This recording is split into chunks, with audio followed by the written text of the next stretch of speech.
ছাদ বাগান বলে অনেকেই হয়তো ভাবেন যে বেশি বড় জাতীয় কোনো ফল গাছ লাগানো হয়তো সম্ভব নয়, কিন্তু একটু বড় সাইজের ড্রামে বা বালতিতে অনেক ফল গাছই ছাদ বাগানে সহজে করে ফেলা যায়। যেমন এই পাতিলেবু গাছটি একটি বালতিতে লাগানো থাকা সত্ত্বেও প্রচুর পরিমাণে ফুল এসেছে। এছাড়াও এই পেয়ারা গাছটি যেমন একটি ড্রাম কেটে লাগানো, তাতেও কিন্তু ভালোই ফল ধরেছে। এই চেরি গাছটিকে তো আপনারা সবাই দেখেছেন, এটি টবে লাগানো আছে, কিন্তু তাতেও গাছটি ভরে প্রচুর চেরি এসেছে।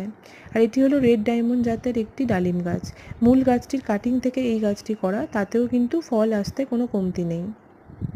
এরপরেই রয়েছে বাড়ি 11 জাতের একটি মুসাম্বি। এই গাছটি জুড়ে তো প্রচুর মুসাম্বি এসেছে, তবে একটু ধৈর্য ধরতে হবে যাতে ফলগুলো বড় হয় এবং খাওয়ার উপযোগী হয়। এরপরে হলো একটি লং মালবেরি গাছ। এই গাছ জুড়ে প্রচুর ফলন হয়েছে। আপনাদের কার কার ছাদে কী কী ফল গাছ আছে তা অবশ্যই জানান।